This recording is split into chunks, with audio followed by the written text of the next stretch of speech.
Yeah, let's talk about sports, baby. From the stands of a sports fan, my man Pots and Pans, what's the deal? First story coming from NBCnews.com. Final Four. Men's basketball Final Four is down to the wire. The Final Four in the men's NCAA tournament has been set after a less than dramatic Elite Eight. The schools headed to Indianapolis next weekend are the number 1 Arizona Wildcats, the number 3 Illinois Fighting Illini, the number 1 Michigan Wolverines, and number 2 Connecticut Huskies. Yes. While this year's tournament has been lacking Cinderellas, the dearth of upsets means the 4 teams remaining are truly some of the best in the country. The top seed in the West region, Arizona Wildcats, have been cruising through the tournament after a 36-2 regular season. Arizona has won each of its postseason games by double digits with an average margin of victory by 20.5 points. Illinois Fighting Illini, finished second in the Big Ten this season and have been dominant in the tournament after winning its first 2 games by 35 and 21 points, respectively.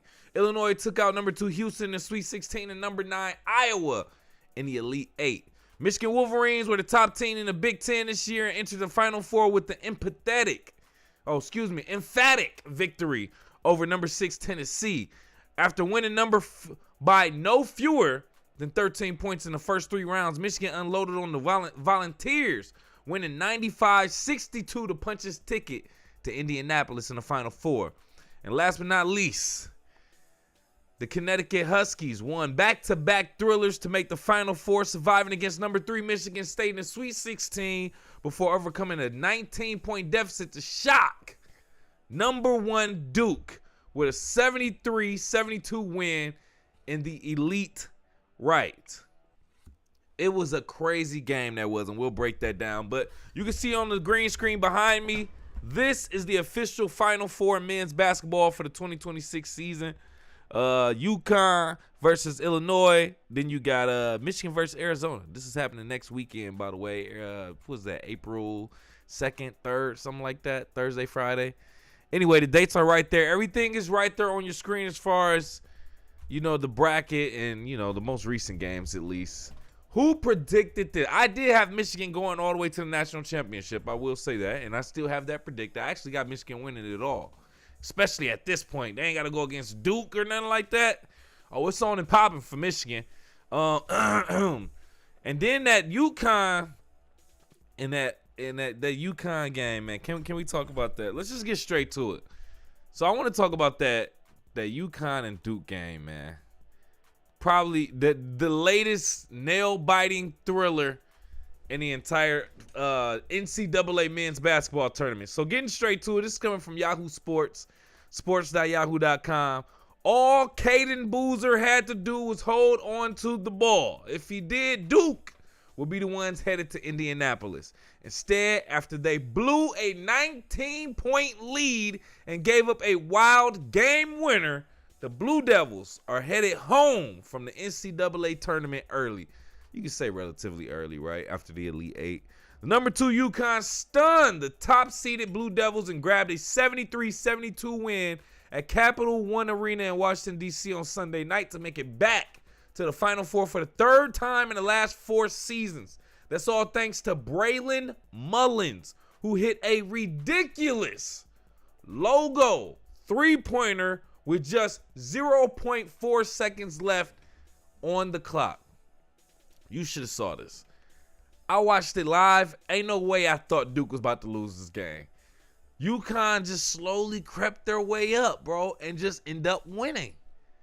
That's a prime example of taking your foot off the gas and getting too comfortable. And as a result, you can see Carlos Boozer's son, one of his sons, Caden Boozer. Now, he got the 2 boys, Cameron Boozer, who I believe a lot of people are saying is the better one, I guess. And then you got Caden Boozer. Now, basically what happened was Duke inbounded the ball. Caden ended up getting the ball towards, the 3-point line, and he tried to hurry up and pass the ball to one of his teammates down the court as well.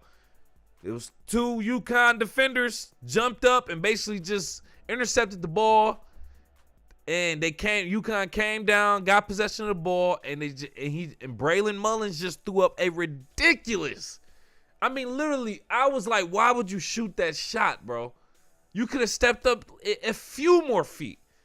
But he threw it up and blooded that boy. I said, oh, my God. I ain't gonna lie, I screamed in the house. I said, yo, what? How did Duke just lose? It was still 0.4. Initially said 0.3 seconds, but they did a replay and then it said 0.4. They put 0. But I said, everybody knew that this game was over after that. I said, wow.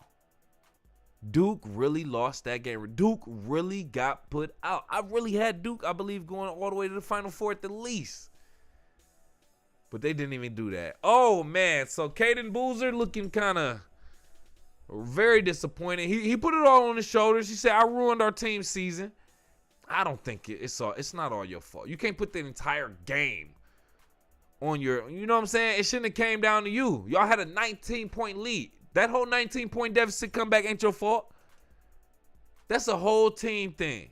So it's a coaching thing. It's something y'all got to work on. Y'all boys did good, but it is what it is. I always say, as a man, it's only 2 reasons why you should ever cry in your life. When your mama die, and if you lose in the Final Four. Other than that, you should not be crying. Y'all didn't lose. Y'all didn't get to the Final Four. So suck it up. Better luck next time. You're only a freshman. Don't declare for the NBA draft. Put that work in at Duke, and then get that championship next year or the year after or whatever. I ain't rooting for Duke. I'm a Michigan fan. But let me know what you think off in the live chat in the comments. Call into the show, 313-466-4386. What a tournament has been so far, I will say that. What do we have next? Oh, okay. Oh, yeah. So, this is Michigan putting in that work against the Volunteers. Yeah, this is just, we're just looking at that just to say that. Yeah, that was pretty dope right there. But anyway, switching up the topic, getting into the next topic. Anyway, we want to talk about Caitlin Clark, man, the impact that she has in the WNBA. This is coming from YahooSports.com as well. After originally being scheduled to play just 4 games of their 22-game road slate for the 26 WNBA season in NBA venues, skyrocketing ticket demand to see Iowa's women's basketball legend Caitlin Clark and the Indiana Fever has now ballooned that number to 17. Since the WNBA's then tentative schedule release in January, the Chicago Sky, Dallas Wings, Las Vegas Aces, Toronto Tempo, and most recently the Atlanta Dream have all relocated their matchups against the Fever to NBA arenas. Given that the Fever already played their 22-game home games inside the 17,923-seat Gainbridge Fieldhouse, the same place the Indiana Pacers played, the Fever will have 39 of their 44 regular season games occur in NBA venues. That is big news.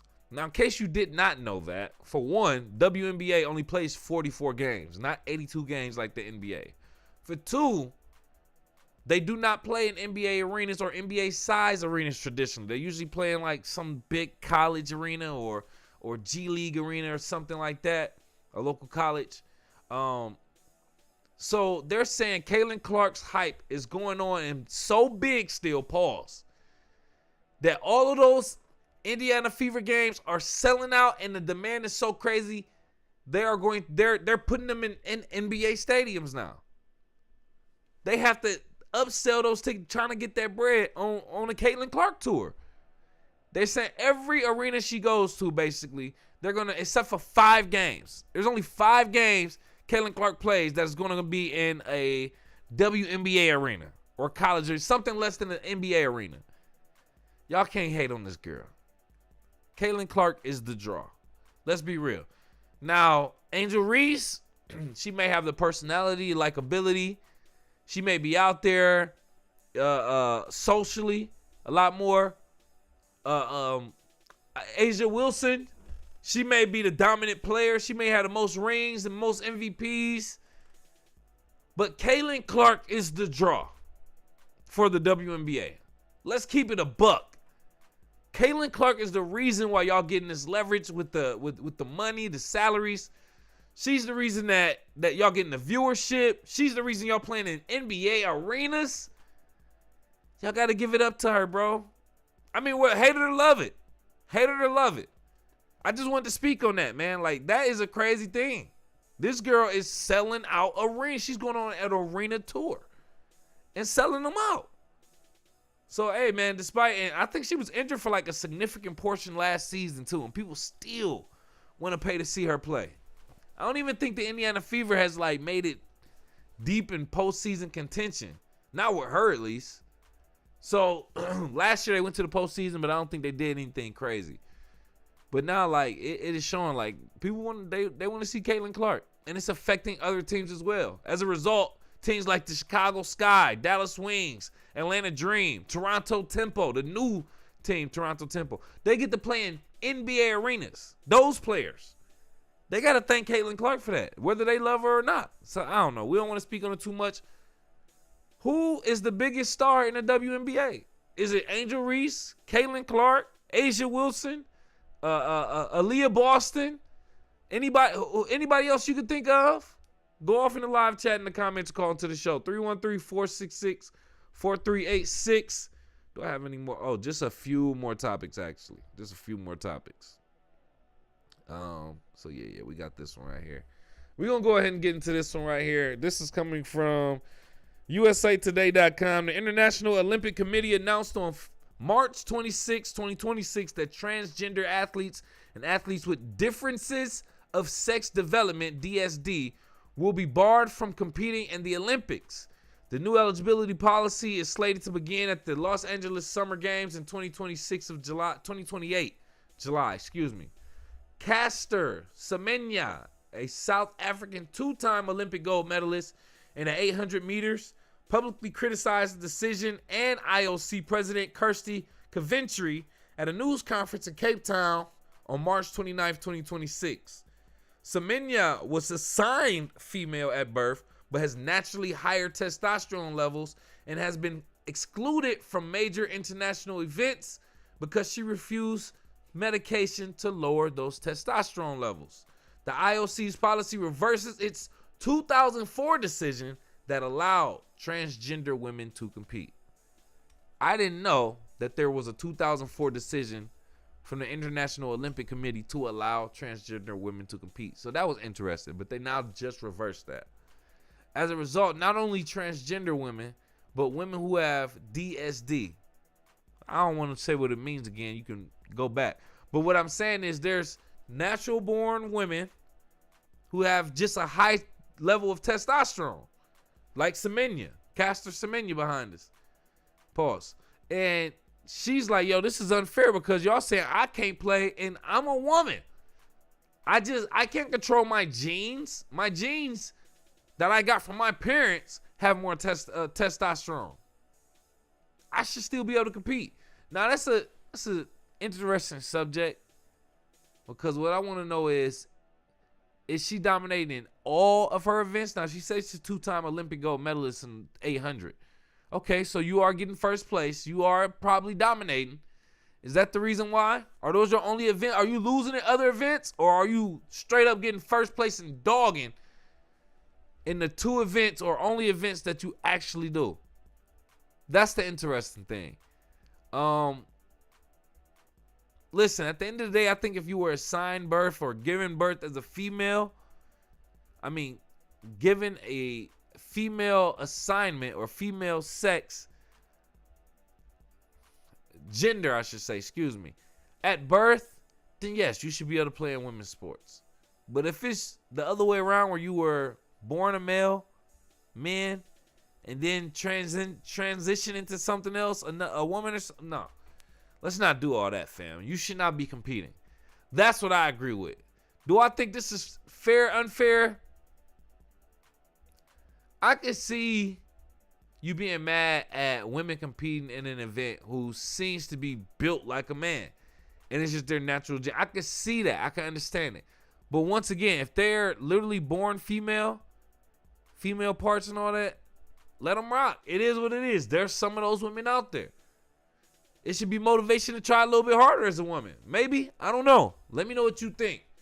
Is the International Olympic Committee's changes and rules to basically ban transgender women and women with testosterone, high levels of testosterone, is that fair? Go off in the live chat in the comments. Call into the show. 313-466-4386. Last but not least, I want to talk about this topic right here. Now this is apparently a heavyweight boxing match that happened over the weekend, I believe. Moses Itama, who boxed something James Franklin Jr. or Jermaine Franklin Jr. or something like that. Either way it go, homie got knocked out crazy. Now, as a casual boxing fan, I'm not a serious boxing fan, analytics, all that other stuff. I watch for the entertainment. I want to see the knockouts. And I was just questioning, I'm like, when's the last time we seen an actual knockout in a prominent fight, a primetime fight? I was questioning that for a long time. I ended up scrolling on social media and seeing the highlights to this fight when Moses Itama knocked dog out. I'm talking about hitting him with like a right hook / uppercut or something like that. Slapped the taste out of his mouth. You can see the spit just fly up.